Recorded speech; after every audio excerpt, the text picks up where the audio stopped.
ternyata begitu kurang diteliti horenganan jelema nu panghebat-hebat nate lain jelema anu berjibaku, lain jelema anu hulu jadi suku-suku jadi hulu, lain anu berenang-renang ke tepian, lain anu berakit-rakit daun,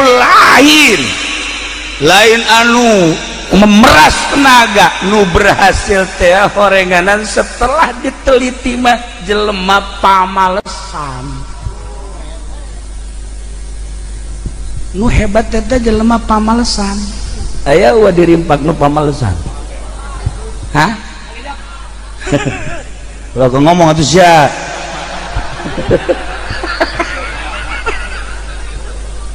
Nu hebat teh orang jelema pamalesan.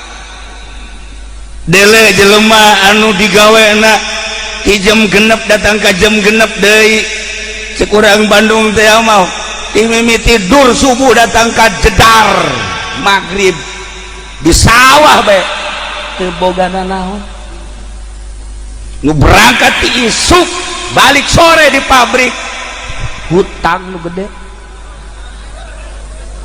berangkat ke balai desa ayo geura jadi sekretaris jalurahna ge emang sarugi jante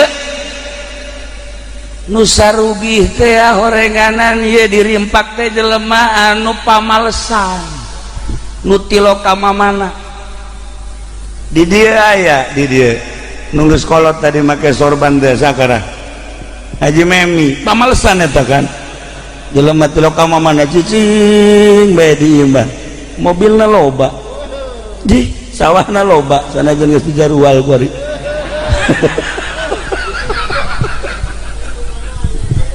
atuh hitung-hitunganana ulanana tuh tah lain eta males teh maksudna teu loba cagak teu loba cahak teu loba cabak males eta jelema hebat. Lamun jelema sugih haju loba gawe sugih dagangna bebeneran sugih bisnisna nyaan teu kaci tabakos kitu ieu mah cicing bae ka mamana henteu cicing males tapi sugih ieu mah hebat. Heran kan?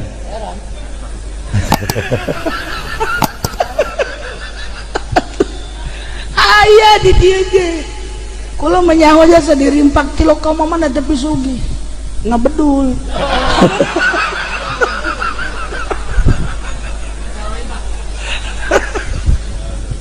lain kene lain urusan anak ka dieu mah lain urusan harta urusan pondok pesantren. Jelema nu hebat eta jelema nu ngedul, jelema nu males. Lamun kiai loba pagawean teh hebat nya jadi kiai nya dagang dah kuyai tama kos itu teh hebat jadi kiai bisnis nu geus di Hambalaya kuari Lambalaya tak kiai ruruntuk bisnis ya jadi kiai haju kadituna jadi tukang ceramah. Tukang ceramah. Ulah tulak cilik atuh sia. Biasa bae sih.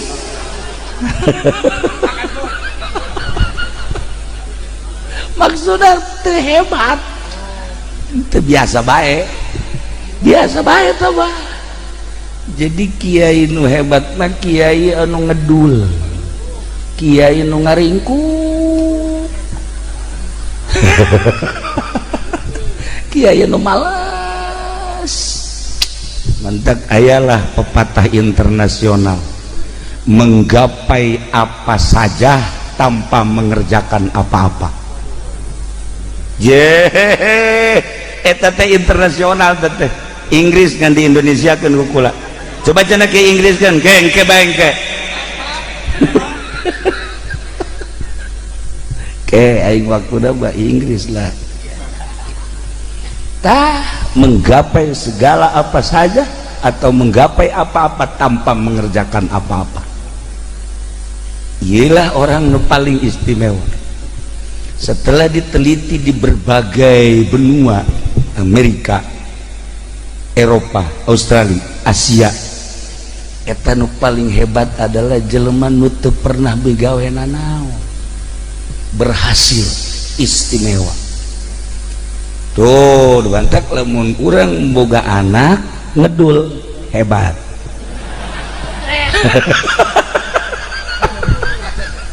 Nah, iya hebat tuh. Bantak lamun urang boga santri ngerdul enggak, mantep. Calon berarti guys.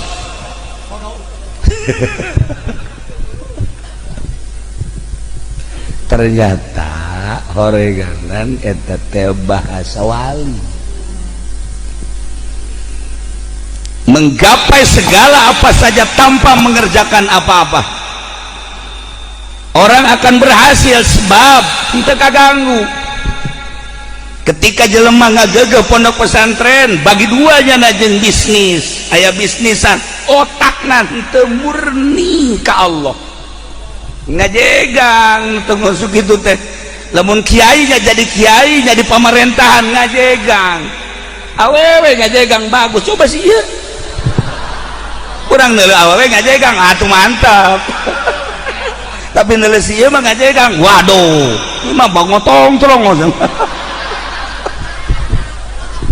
Nah, iyalah ternyata horeganan bahasa anu luar biasa. Ulah ngayakeun kegiatan nanaon sehingga hiji we ulah boga pagawean salianti ka Allah. Eta karek jelema berhasil. Nah, lamun urang nyekel pondok pesantren haju loba cahak kadituna lain ka Allah, tunggu kehancuranana, tunggu kehancuranana. Lain sekedar sebuah bangunan, lain sekedar sebuah organisasi, lain sekedar jaringan-jaringan, tetapi pondok pesantren mah ieu ngawungkulkeun diri ka Gusti Allah, bawa muridna ka Allah supaya warauheun ka Allah. Ketika jelema geus wauh ka Allah, deuk aya corona, deuk aya korola, tenang eueuh masalah teh mah. Sebab kabeh ge lamun geus wauh ka Allah mah moal aya nu kaluar ti aturan Allah, tenang kabeh. Urang boga pamajikan, urangna kasep, pamajikanna hideung nang di Allah, henteu kudu riweuh-riweuh. Urangna jore, pamajikanna jore, anak korban masalah.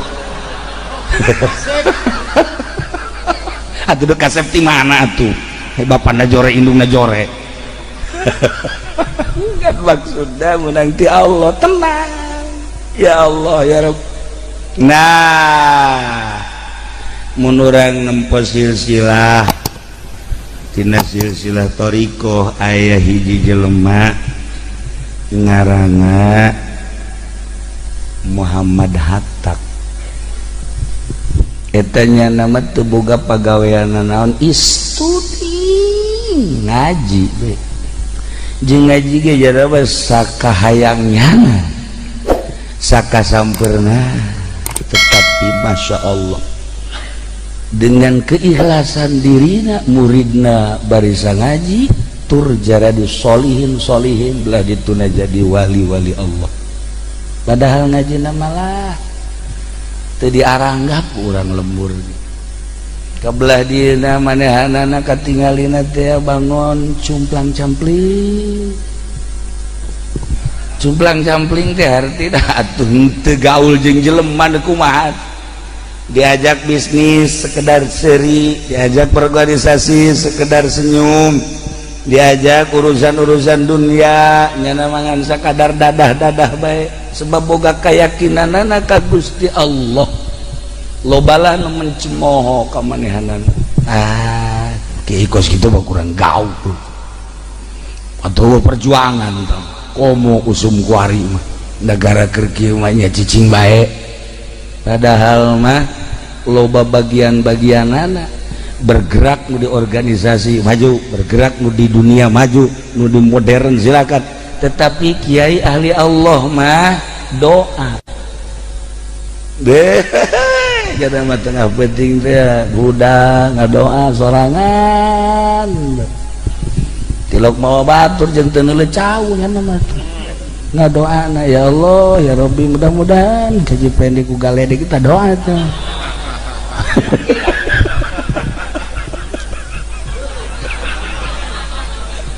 paling ngejak kalau kudawan cenah mah ku galede lah geus manfaatna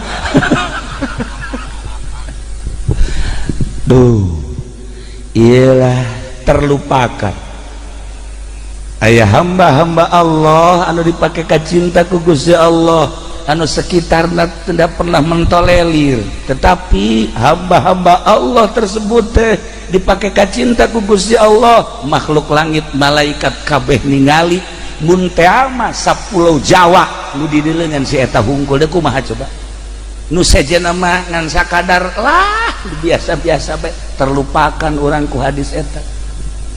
Aya hamba Allah anu dicintai ku Gusti Allah padahal sekeliling nama mencemooh tapi nyana dicintai ku Gusti Allah teu apaleun masyarakat teh manehana hebat lantaran teu boga kegiatan nyawa henteu dagang henteu aya dahar gembul.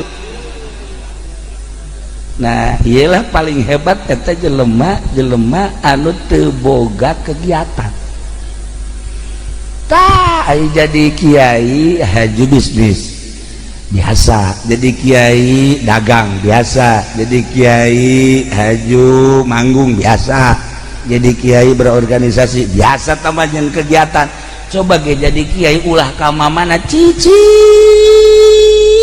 magahan santri paling ka pamajikan kanyawan-kanyawan pamajikan reuneuh deui tah eta cicing mahal sanu kuat kos kitu tah nu kuat teh kos kitu cenah kiai eta daharna kumaha tah mulai dah haju geus caritakeun daharna kumaha teu percaya ka maha kawasa Allah, teu percaya teu boga keyakinan eta jadi kiai bae kurang keyakinan atuh komo santrina geus yakin ka Gusti Allah pokona kajen ku kumaha ge geus kumaha cak Allah moal datang ka teu dahar moal dina teu daharna paling pae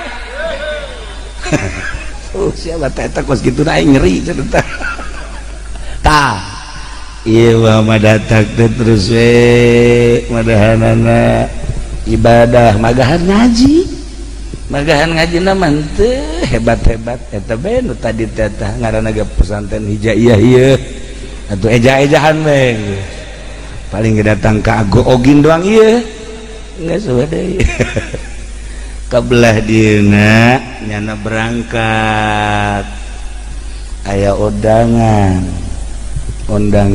ka muridna kudu naik parahu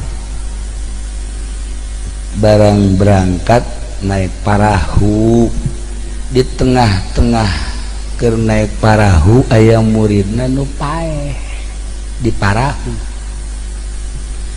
kabeh kaget gana mah teu kaget kabehan bingung ieu cenah kudu kumaha teu kumaha urusan bae urusan teh maksud aku hayu bae urusan diurusan di pandian di luhur parahu di pandian terus dibungkus aya sholateun pelebah endek dikuburkan dibalangkeun aya di parahu begitu dek dibalangkeun saya kira teu kudu dibalangkeun lah kubur bae kubur di mana nguburna kiai kira teh sok macem-macem bae kubur lah saya kira teh kubur kudu darat iyalah saya kira darat di darat kan jauh keneh peureum coba peureum kabehan kunaon parahu ngalelep ka handap eta cai nyingrai kabeh set aya di handap gali cek ena kuburan eta muridna kabeh kaget lain ngagali kuburan kararieu bae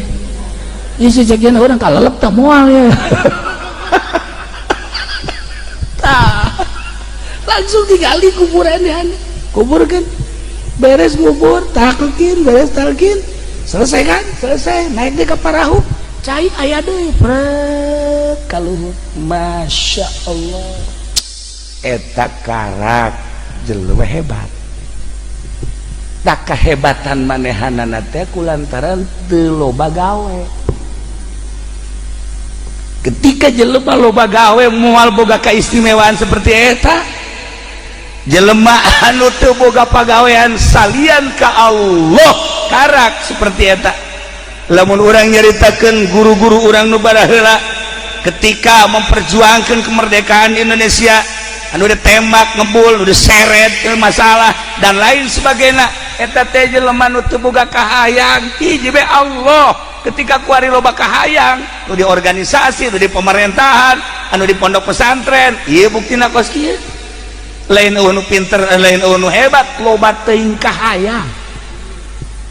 Mulai geus kuari mah ji ieu pondok sing hade ieu kuari santrina ulah loba kahayang.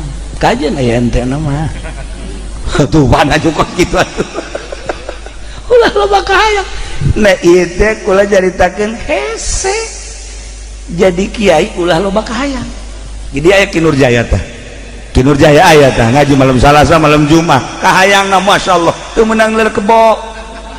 Teu meunang leuleuk sapi ya jadi tawar bae kunyana mun akur hargana dibeuli mun teu akur ditungtun bae. Kiai si kos kitu heran aing mah. Loba kahayang. Urang neangan kiai nu ulah loba kahayang. Cara guru-guru urang baheula.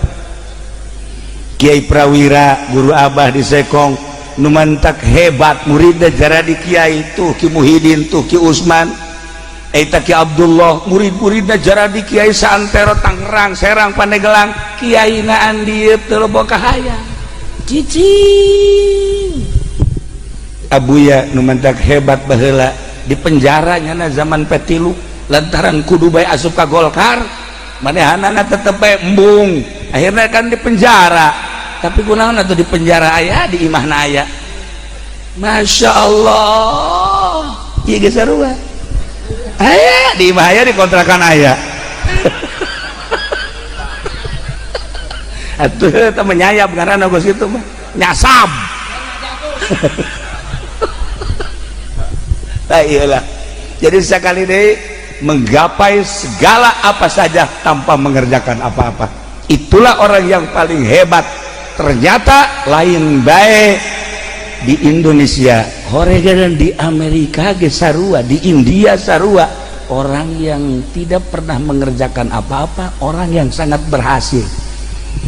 Nah, tentunya henteu babari kikituan teh perlu keyakinan. Maka boro-boro batur atuh anu henteu masantren urang bagi nu masantren keyakinan teh meng pelehe, maka urang tingkatkeun keyakinanana, yakinkeun pangeran teh hiji Allah, yakinkeun Kangjeng Nabi Muhammad teh adalah Rasul Allah.